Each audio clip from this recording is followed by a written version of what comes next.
Well, welcome everyone. Thank you so much for joining. I probably know a number of you that are on the phone on this presentation. So my name is Kate Siemens. I've been in the ITSM, help desk, now ESM space since about the year 2000. So I've been fortunate enough to be a customer, and I've worked for the vendor, Micro Focus, HP, HPE, and now I am on the consulting side. So I've been very fortunate in these many years to see all sides of this and to see the growth in the industry, which has been really very cool from being a customer at the very beginning and wondering what could we do more, right? What could be better? How could we improve? So in this presentation, I am just going to bore you to death with a bunch of slides. So if we were sitting out there with Gabe on that beautiful patio in the sun, it would tend to be a little bit more interactive. I'm going to do the best that I can. So I apologize up front for the slides that I'm going to have to go through, but it's the best way to convey this information in this particular environment. So as we go through this, I'm just going to turn off my camera because nobody wants to see all that. So let me go ahead and do that. And I will be right back on the video once we go into the Q&A. All right, so our presentation today, the hottest trends in enterprise service management, and the subtitle, helping you bring your CIO's dream to life, right? That's what we want to do, is make our CIO happy. So as the CIOs have been polled in 2022, there's a number of priorities that the CIOs have brought up. And as we build this slide right here, you'll see a number of these things: delighting customers, looking at productivity, AI. AI has been really, really big, and you guys have probably heard of that in your circles, what you've been doing. And my favorite one, quality, not quantity. So back in the day when I was a help desk manager, boy, I was a taskmaster. I'm like, no, you can take 2 calls at the same time. Come on, let's go. Let's get through these calls. Instead of really turning around and looking at it, what is the quality that we're giving our customers? So some of these things have been around since time immemorial, but they are always at the forefront now, especially with our CIOs. So I have a quick poll for the folks on the phone. You can come off of mute. Have you heard from your CIOs which of these items might be very important to him or her? So is anybody talking about cloud? Talking about process? Okay, all right, y'all are shy. You haven't had enough of your wine yet. I get that. Not a problem. Kate, I'll jump in. Just all right. Certainly, the one that jumps out at me here that's different is the delighting customers part. The rest of it is a bit more on the technical side. And so you don't, all I would say is I don't hear enough of that part, enough of that, right? I don't know if you've seen that elsewhere as well, but that seems to be the one that I wish was more common in when we hear from customers. Yeah, thanks, Jeff. That's a very good point, because we are seeing that more with customers. We've got a customer we're working with right now, and the CIO is actually, we've got a couple of customers. The CIO, they're on every call, right? They want to know what we're doing. They want to know what we're planning. They want to understand how is that going to turn around and affect their end users, their constituents. So we are seeing more of this, and it is a great thing to see, because as we go through this, really where we've seen success is where it's been top-down support. Right? So many times we've started out with the help desk manager, they needed a better tool, a different tool, et cetera. And sometimes that's a little challenging, right? It's challenging to get everybody on board, getting everybody marching to the same, same tune. But now that we have top-down support, we are seeing more interactions. We're seeing more cooperation between the folks that we're working with. So it's really nice to see this, that the CIOs are interested in delighting their own customers and having a better product in the end. So thank you, Jeff, for bringing that up. Anyone else want to chime in here? All right, very good. Let's move on. So when it comes to how now you can help your CIO succeed, there are some trends And I like this first one, focus on enterprise services, not just IT services. And you'll see some of that throughout this deck as we talk about it. Enterprise service management is more than just what does IT need. So many times we hear from IT people and they say, well, I need, to know this or that, but they're only looking at their own world and they're not looking at what does the enterprise need. They're just focusing on what IT needs. But what we're seeing the trend change to is really looking at what does the enterprise need to succeed, right? How to make that experience a lot better for everyone. And another one I want to point out on here is this last one, to utilize artificial intelligence and automation to improve your service delivery. So artificial intelligence, very popular again these days, the last few years. This has been coming up more and more with our customers. They want to know how can we help those end users get to their solution faster? So maybe we don't spend as much time at the help desk on the phone.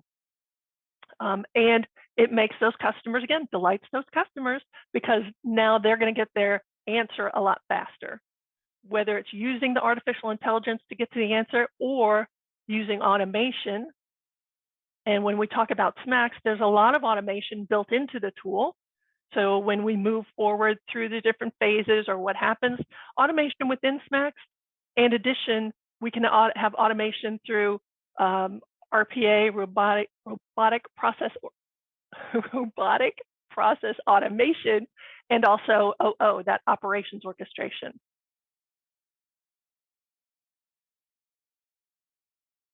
So let's take a look at that first hot trend, which is where service management is taking center stage with the CIOs. So this was a poll in Q2 of 2021, and this is significant. So in just really a few years, 2 years, looking at enterprise service management strategies, customers have seen an increase in this from 43% in 2019, we're talking about it, now 68% of those polled are now looking at this. So that's a huge uptick when you look at it. So that's great because people are talking about enterprise service management, not just IT service management. This middle one, kind of got a chuckle out of this, organizations that consider themselves to be well advanced with their enterprise service management strategy. 2 years ago, it was 7%. Now it's 38%. Again, a huge jump. This is a focus for CIOs. This is a focus for anyone who's in the IT world. And again, now in looking at HR and looking at security and other areas, legal. And then we have at the other end, organizations that have no plans for ESM went from 20%, now it's at 11%. So more and more people are taking a look at ESM. And just to level set a little bit, what does ESM mean? Really, when we're looking at the entire enterprise, so again, more than just IT, more than just that break fix, desktop support, et cetera, we're looking at combining different businesses within each company. So the legal, facilities, HR, taking all of these, but also taking into consideration what are the technologies that are attached to these. Who is using Google Cloud and Docker? Who's using Azure? Right? Taking a look at all of these things and combining them together so that we have one place for all of this work that's being done.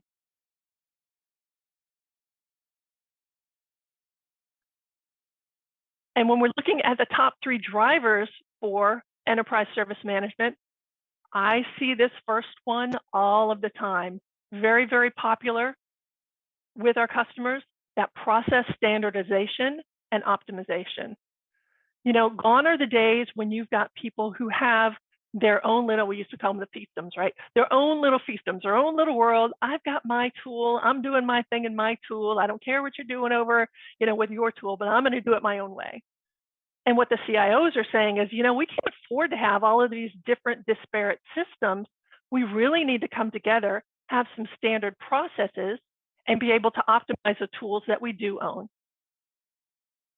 So when you look at process standardization, for the most part, if you're an IT service desk person, or you're an HR person, or you're in security, and you have trouble tickets coming in, A trouble ticket is a trouble ticket is a trouble ticket, right? It's all, the concept is all the same. The process is all the same. It's how do I get to resolution? You might have a few pieces that are going to be different based on if you're IT, you're going to ask different questions or need different information than if you're in HR. But for the most part, everyone can use a standard process with a few changes. Another piece, the employee productivity. Ooh, that's another big one. In this day and age, do more with less or do more with same. That's a big driver for enterprise service management. And the pieces that are going to be part of that are pieces that you're going to get when you're in SMACs, whether it's knowledge management articles. I think a lot of companies don't focus enough on knowledge management to be able to ensure that your end users can self-solve. So the more that your end users are getting their answers from the portal without having to pick up the phone or without having somebody at the service desk or the help desk having to go through and triage that, that's going to make everybody more productive. So trying to push more things towards self-service and enable the agents at the help desk to really troubleshoot the larger issues. Any questions so far on what we've gone over? Kate, there is one or two in the chat. Do you want me to cover Okay. those now? Yeah, sure. Why not? Let's do So that. from your poll earlier, this person would like to understand, have you seen customers drive better outcomes and better focus on delighting customers as well as delivering the needs of the business? Have you seen that personally? I absolutely have. So again, the customer, the particular customer that we're working with right now, because we've got that top-down support, you know, that CIO is really bringing all of these different business units together and having them, you know, combine into a single tool. And it's really going quite well. And believe it or not, they're taking it out of the box. So very few changes that we have to make, but we are seeing that as being a driver and being very successful because the CIO is driving it. That encourages all of the stakeholders to kind of work together a little bit more instead of being, you know, this is my world and I do things my way. So yes, we are seeing that. Awesome. And then what about how do you overcome customers that do not have solid processes yet and they want to move forward with a new ESM solution? Oh, great question. So I take my cues from ITIL 4. And in ITIL 4, they talk a lot about the MVP, that minimum viable product. One of the phrases I hate, boil the ocean, right? We don't want to do that anymore. We're really looking at what is the minimum you need to get started, to start getting value. And then as you put that in and you use it, okay, now what's the next step? What can we now improve next to, again, to meet our business objectives and to continue on in that continual improvement?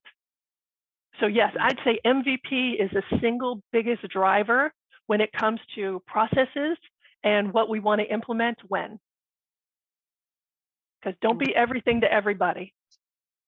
You'll never be it. It'll never work. Good point. Good point. And there may be some more coming in, but that's it for right now. Thank you very much. All right, let's go on to the next one.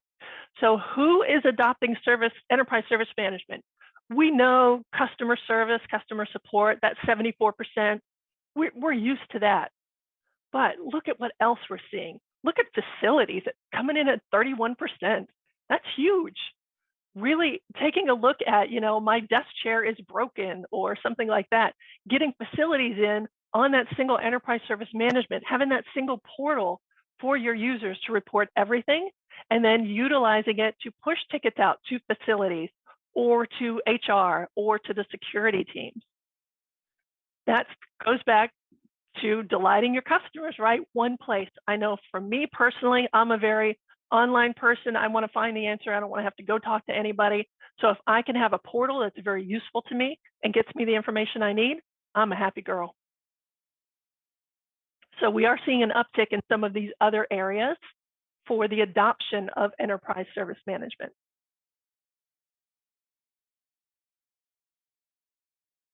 And then once folks are sharing that particular tool, for example, let's say all these people are now in SMACs, What areas are they looking at to take advantage of? And you will see huge numbers. Incident management, 78%. Continuous improvement, 66%. So ensuring that whatever you're doing goes back to that MVP. You start off with just the basics of what you need. You get feedback from your customers. You get feedback from your users. They start telling you, hey, I want more. This would be great. And you see how you can now take that information, improve your processes, and make it a lot easier for your users and your agents. Another one I'd like to see, problem management. Not enough people do problem management. It's all reactive, but it's great that we're starting to see an uptick in this. And some of the customers that we've been working with lately, when we talk about, hey, what do you want to move forward with? What processes are you interested in? If they don't mention problem management, I sure as heck do. I talk to them about, what are you doing for problem management? Oh, we don't look at that at all. So I go back at them, I say, look, this is where you're missing an opportunity. And when you look at SMACs in particular, where you have the hot topic analytics, with that HTA, I like to simplify it because we all love our acronyms, but with hot topic analytics or HTA, to be able to see all of the incidents that are coming in and having that hot topics map show you where you could have potential problems, man, that's a huge shortcut to then getting those issues fixed, or at least getting a great workaround that the agents at the call center can now reference because you've got a problem ticket in there, because you've got known errors in there, because you have that information, all part of your SMACs implementation, more people can take advantage of problem management. So I'll open up the floor again for you folks. Are you seeing some of these things kind of become more popular, whether it's problem management, even asset management, change? Still not enough wine. Okay, that's fine. That's fine. I'll keep going. All right, so I have a poll here. Wanted to find out from you folks, are you seeing in your organizations that you're looking at expanding ITSM beyond that, looking at more enterprise service management? Is it still disparate systems? What are you folks seeing out there?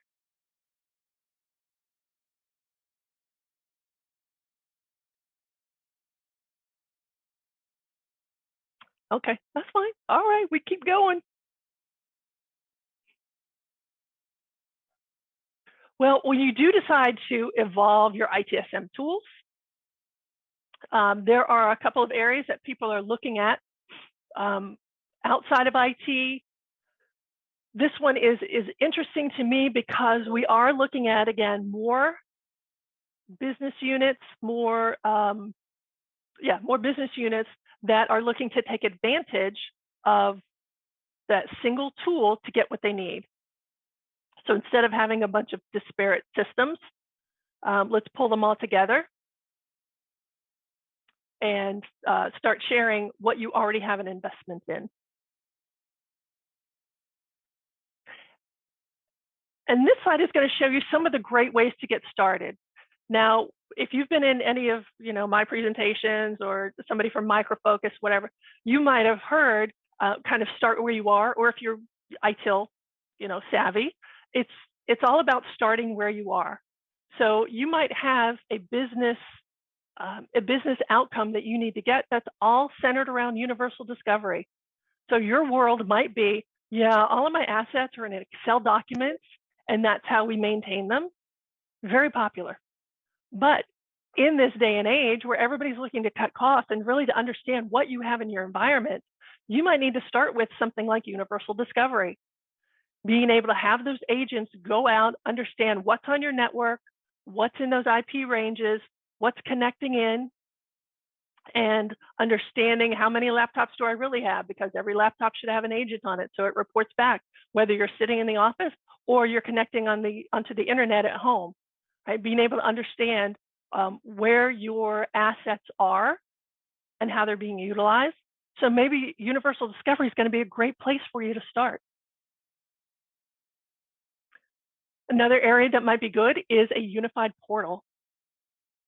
A unified portal That's what you're going to use if you've got your end users who are dissatisfied with what's going on, right? Dissatisfied with having to stay on hold to get to reach somebody, not having any kind of knowledge articles available to them, or if they are, they're in some SharePoint somewhere, and they're very difficult to get the information out. So maybe you're going to start with that unified portal so you can bring that information in. With SMACs, you can actually go crawl those SharePoint sites and bring that information to the user so they don't have to go search. Have that one-stop shop using artificial intelligence and using self-service. I think I mentioned before, you're not going to get everybody to do self-service, but you're going to get a big chunk of people who do want to have that. So start from where you are, what you're looking to do, what meets your business objective.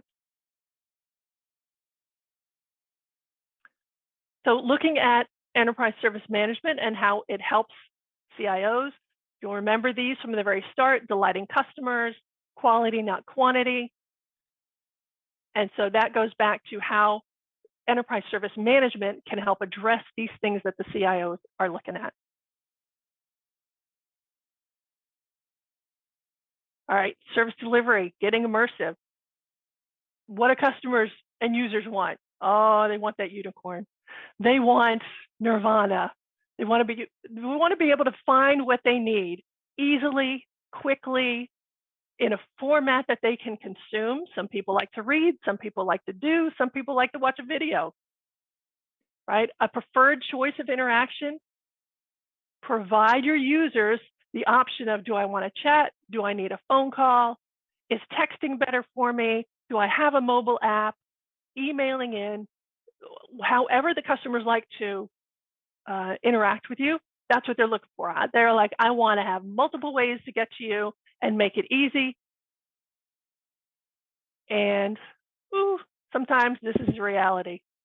The reality is there's confusion. Where do I go to get what? Oh, long wait times. I'm on hold forever, right? I've got to go through different tools and different portals to get what I need, and it's very frustrating. So there is that disconnect between what is expectation and then what is your reality. And the reality is, in a survey, 1,000 companies, average response time to get an answer to what I need, 12 hours. Ouch. 12 hours to get my question answered.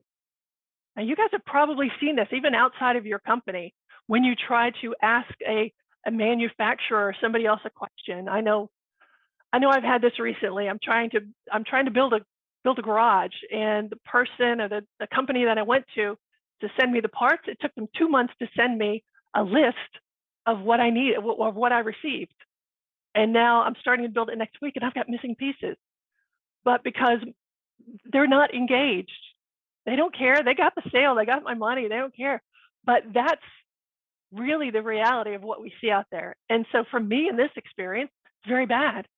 So for your customers, for them to wait 12 hours to get an ID reset or something like that, that means the world to them. And for the ease of resolution, 53% saying it's not easy, that's not delighting customers. And why is IT struggling? User demands. Everybody wants everything right now. I want to have a mobile app that I can get to you. I want, here's this one, painfully complex upgrades.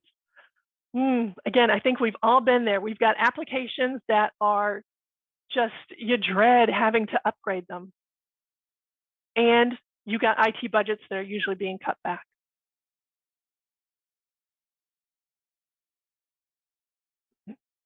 So what areas can we provide our customers a better experience? So when we have service desk agents that have multiple ways, it's called omni-channel, right? The omni-channel of discussing or talking with your customers, whether it's phone, chat, live support, providing them real-time solutions, and collaborating and crowdsourcing knowledge. So if you've seen the SMACs portal, the opportunity for this is there. Real-time solutions. I've got knowledge articles that come up just when I type in using natural language search.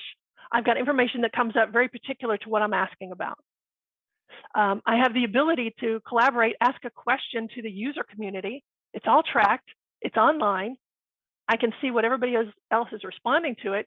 And then on the other end, on the help desk end, or whoever's the knowledge manager, they can capture that information and create knowledge documents so that people don't have to ask that question again. Boom, the knowledge document's there. I don't have to, answer the question separately. I've created a knowledge article that's available.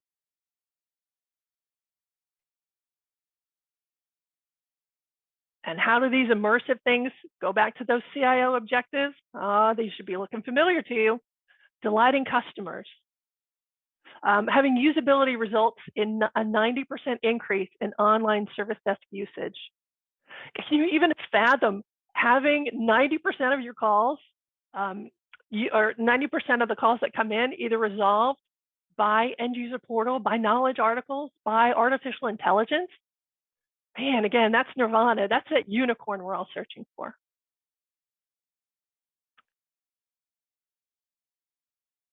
So looking at what is mainstream for automation, what's driving the trend for smarter services? So we have more remote workers than we ever have before.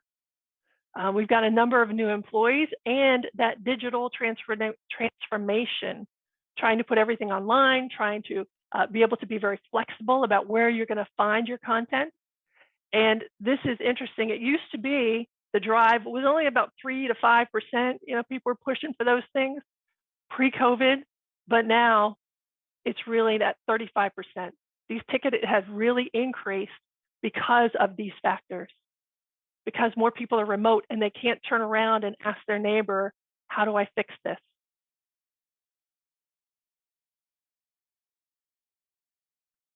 So in order to address those things, what we're looking at is artificial intelligence.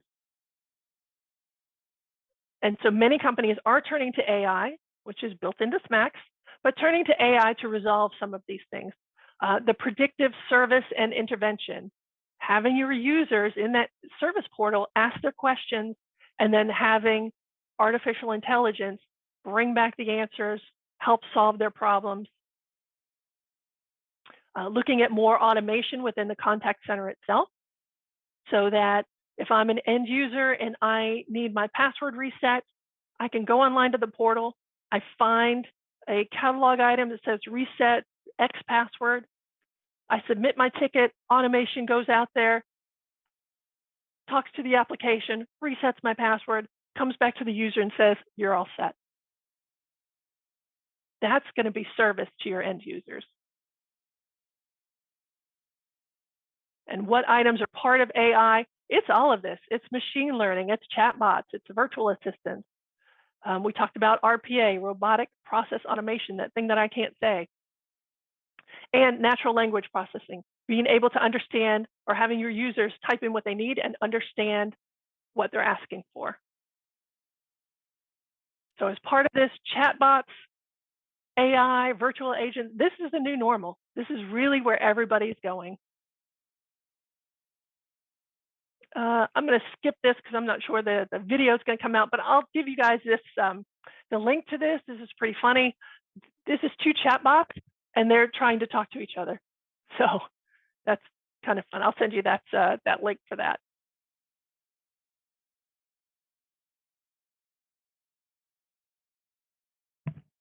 So what is key in SMAX is being able to pull together automation and artificial intelligence.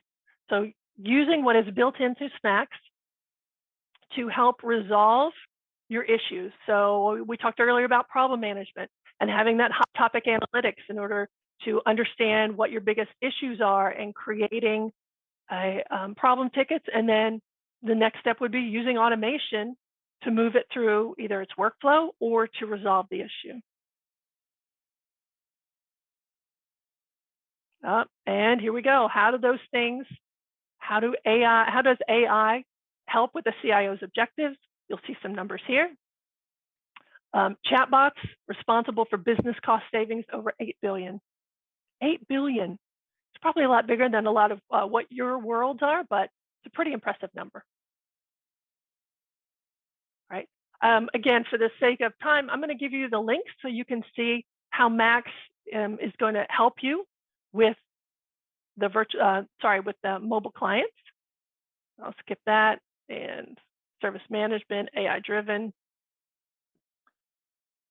So then we go down to, is there a simpler way? How can you help your CIO get success? And that's what we're talking about. It's all about SMAX. It's understanding artificial intelligence built into the tool, extending the service desk's reach with mobile applications, chatbots, etc., and being able to collaborate very easily, not only between the agents, but also between your agents and your users. So in case you haven't seen SMAX before, this is an example of that hot topic analytics, where it is taking the information for the tickets coming in. This happens to be user questions. So what are customers or your end users asking about in that end user portal, and being able to take those particular questions and easily create articles as an example. So that's pervasive throughout SMAX.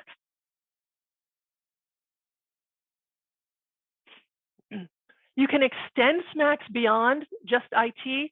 This is really cool. If you haven't been out to the ITOM marketplace, there are a number of apps that you can use to add on to SMAX.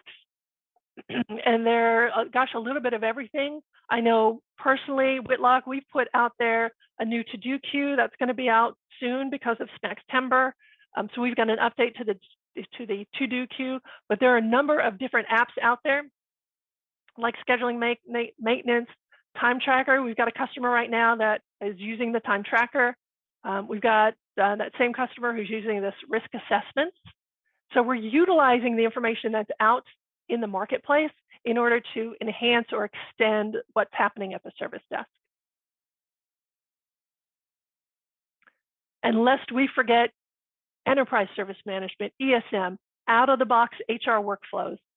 So if you haven't shown your HR team what's in SMAX yet, it's a great place to go because we have a lot of things that are already out of the box. Gives you a great jumping off point so that you can get your HR workflows in there a lot faster. And I know I'm rushing through because I'm over time, so I'm trying to go fast. All right. HR knowledge management. Again, knowledge articles, very particular to HR. Provide those out to your end users so they can get the information that they need at their fingertips. They don't have to go search for it somewhere. And if you're an agent, if you want a demo of this and you haven't seen it, let me know. I'd be happy to show you this. Having come from the service desk, this is a game changer. Live support, as soon as you put in the customer's name, so I'm somebody and I'm an agent taking a first pass call, I put in the person's name who's calling, and I see immediately what incidents that they've called in with, what offerings are particular to what their issues are, and your knowledge article suggested solutions. Game changer. And SMAX is really helping other customers just like you succeed. I think some of this information is very cool, where we've got a high adoption for non-IT processes like HR, legal, security. We've got 40% of cost savings and increase that first contact issue resolution from 9 to 45%.